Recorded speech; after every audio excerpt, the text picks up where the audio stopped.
Welcome to the Greater Irvine Chamber Business Insights podcast series, where we address challenges and ideas for early-stage and entrepreneurial business leaders. Your host today is Dave Coffaro, President and CEO of the Greater Irvine Chamber. Well, welcome to the Greater Irvine Chamber Business Insight podcast. I'm Dave Coffaro. I'm your host. And as you may know, at the Chamber, we love business celebrations. And today we're joining in on the 38th anniversary celebration of a local landmark company, Wahoo's Fish Tacos. So after a time in the corporate world at Rockwell in 1988, Wing Lam, along with his brothers Mingo and Ed, founded Wahoo Fish Taco in Costa Mesa, just across the street. Yep. The brothers created a menu that reflects their unique heritage and influences from growing up in Brazil and surfing in Baja and working in their family's Chinese restaurant. So they brought all that together to create something that's really cool and unique. And here we are 38 years later, and the company is feeding people far and wide and serving their communities in a lot of different ways. So I am really excited to introduce our guest today, Wing Lam. Wing, welcome. Dave, it's always a pleasure. Miss seeing you since the last event we did at the Chamber. Indeed, yes. Well, this is the next one in a series of many events. So let's start from the beginning. You had a great job at Rockwell. You were doing well there. What was it that inspired you and your brothers to say, let's do something different and start this company? Well, as we say, corporate America was, from the outside, looks like a lot of fun getting dressed up every day to go to work. But it wasn't as much fun commuting, an hour each way in traffic to Downey. And, it was, I hate to say it. I mean, it looked great when we started, you felt like a really great career, but just wasn't challenging, right? And my kid brother, Ed, was getting ready to get out of college. I'm like, hey, I'm not sure, corporate America is all that much fun. And look at all of our friends that are going out surfing and they're working in the action sports industry. Maybe we should do something with them. And that's how the whole idea started. Fantastic. I grew up right near that Rockwell facility in Downey, Yes. just down the street from there. That was a great place to ride bikes and try and peek through the fence and see what they were actually doing there. Yeah. So over the 38 years so far of Wahoo's, customer preferences have changed, right? Customers have changed. You're probably on your third or fourth generation of customers at this point. People are bringing their kids, their grandkids, great grandkids, possibly. Mhm. What are some of the earliest shifts that you noticed in customer preferences, and how did you adapt to stay relevant to them? Well, the first one we did is like, this whole vegetarian, vegan and whatever. So we basically said, okay, we can make items without meat. But eventually said, well, let's add a little protein to it. So we added mushrooms, we've added tofu. And we also, like I said, as we are adapting this whole gluten-free movement, so, making sure that you had, certain items. One of the big things was making a transition from regular soy sauce to a gluten-free soy sauce so people could also enjoy the teriyaki as well. So these are all the things that we learned. Yes, some of the items were more expensive, but our customers said, hey, we really would appreciate being able to enjoy the entire menu, not just part of it. And then we also got into more spicy, where originally might have been one salsa. Today in the restaurant, we have probably about three different kinds of salsas that are more spicy. Because as we know, in anything, you build a tolerance. So whereas before I would have been really, oh my God, I can't have one jalapeno. Now I can eat 10 of them, right? So these are all the things as we age, Right. we want more, not necessarily bold flavors, but more spicy. Yeah. Yeah. So that's a great way to just sort of see how trends are changing. And in the fast food business, staying relevant and balancing tradition with innovation is kind of a tough act. How do you preserve the authenticity of your brand, which is unique, with the desire to appeal to evolving tastes? As we have the traditional, what, we call it the 1988 version of everything, right? Being more clean, very, like, not as spicy. But then, like you said, the kids these days, you want to put this on top of that, right? So it's all about mixing all these flavors, which again, great idea. But some people, because I just want my basic plain taco. I don't want all that extra stuff on it, right? So we allow for you to customize anything you want. We give you options, but we don't want to, take away from the people that started eating it a certain way because there are people that would just want the food the way they started eating it. They don't want Yeah. anything fancy. They don't want any extra sauces. So we allow for that variation. But at the same time, if you're new and what's out there, it's a lot of bold flavors. So we want to make sure you have access to the whole spectrum of flavors. Now, in the time that Wahoo's has been in business, technology in your business has changed a lot. What changes have you really sort of embraced, and how have they impacted your customers' experience? Which is funny is back in the day, it was cash only, right? And then you got the first POS system, and now you got, rewards, frequent dining, all these things. But again, we want to thank our customers for coming in as opposed to not just face to face, but also being able to track it.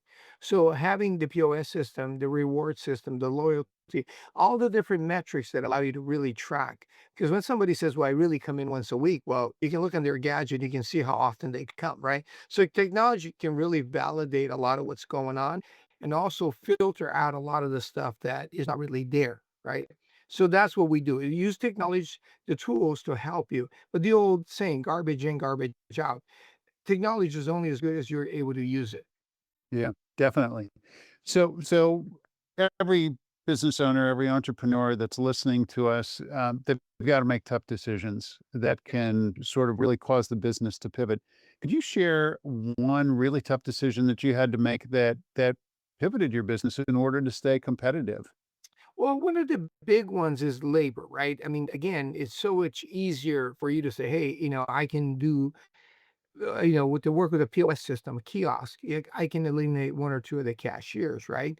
But at the same time, you're going to miss that customer interaction. That's what we're in the business of hospitality. So if nobody's there to greet you and all that, so you lose that. So there's a combination of having technology speed up the process, but still, allow for that customer interaction. So I'm not telling anybody that you can get rid of everybody because yes, you will save a lot of money, but you miss out on that interaction because when somebody's just punching in their order, they're missing half of the interaction, the hospitality piece, the greeting, the hello, how are your kids? How's your wife? All that. So finding that balance between the two, where technology helps you speed up the process, but also allowing for that customer interaction. And there's different ways to do it. And the very best example is if you've ever been to a very fast food operation where there are no basic cashiers and all you have is kiosks and you get stuck behind a 70-year-old person that's never used a kiosk, you're in for a big heap of trouble because they're looking at, they don't know what to do. And there's nobody there to help them. It's a really crazy, and I just saw something where now there's literally a virtual cashier, like an AI from like Philippines interacting with the customer. It's so yes, it is a real person taking your order, but they're in the Philippines. And that's crazy. But again, difference between $20 an hour and $5 an hour is a huge savings, right? Yeah. Well, and what you're saying, you've always got to keep adapting, right? Keep Yeah. realigning. You shared a story about really something that was truly a business pivot during COVID. Could you share that? Because I thought that was such a fascinating story about how when everything shut down, you had a choice to make. Yeah. Talk a little bit about that, if you wouldn't mind. So when the pandemic hit on Wednesday, the governor made an announcement and all non-essential business were to shut down. But at the very bottom it says, okay, restaurants, you can stay open. Well, by the time they got to that, nobody read the restaurants could stay open. So between Wednesday and Friday, we lost 85% of our business. So we went back to doing what we did at the very beginning. It was just, hey, if the customers are not coming in, we're going to go to them. Well, that's what happened during the pandemic. So I started going out to local hospitals and delivering food to all the frontline workers. They were the ones busy. And little by little, I started cahooting all my friends to help me out. And more important, I partnered with KLOS and Wendy from, it was the marketing director for the radio station to create a GoFundMe page with Heidi and Frank, where the listeners would donate funds so we can go out and take care of the frontliners that turned into police, the fire, and everybody that was still working. So we basically were able to keep our stores open by not making money, but covering our costs because the landlord still expected rent to be paid. So we had to find a way to keep our stores moving. So we lost a bunch of the stores in LA, but we were able to save all the ones in Orange County. Fantastic way to pivot, though, when so many companies didn't make it through and they Yeah. just didn't have a way to be meaningful to say, okay, here's a way we can be of service. You're very involved in other philanthropic activities in the community. What is it that drives that? What motivates that? It's one of those things where we're fortunate to have our good health. Nobody's got anything, crazy that we know of immediately in the family, but not everybody's as fortunate as we are. So why not go out and do what you can for the people that don't have the means, maybe the resources, maybe a little education, whatever it is that they're missing, right? How do we make their lives a little bit better? So that's how it all started. We've been at it for, it seems like forever, right? But I always say, hey, if you can just give them a little help, right? A little push, a little Mm, nudge, maybe they're gonna go, "Oh, wow, I yeah, I I can do this," right? So that's all we need to do. Just give them a little nudge. yeah, yeah. You talked a little bit about tracking customer patterns and all of that and feedback and how important that is.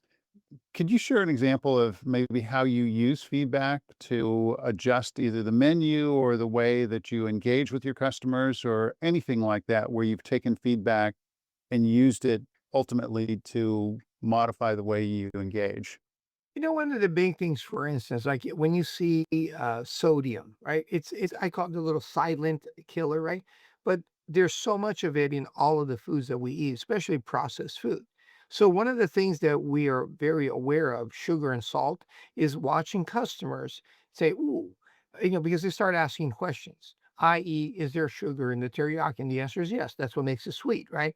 So there's certain items that they will avoid, but then they're like, "Ooh, what about this?" Right? So you start looking at trends and you look at customer feedback to adjust your menu, right? But it's interesting to hear back from a lot of people that have allergies, whatever that may be, dairy, gluten, whatever that may be, and how our menu is so friendly because it's not like we got to go out of our way by maybe removing one item or adding one thing or substituting. It becomes very, friendly to their allergy, right? So a lot of people that have these little minor, some are more severe, some are very little, right?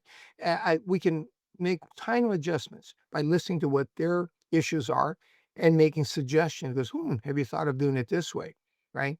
Because the main gluten in our menu is the flour tortilla. You take the flour tortilla out, most of the rest of the menu is pretty much gluten friendly, right? So these are the things that we're able to do. So we never gotten into flour tortillas for tacos because realizing that a huge amount of the complaint is about gluten. So why have two sizes of tortilla when they're both going to have the same issue?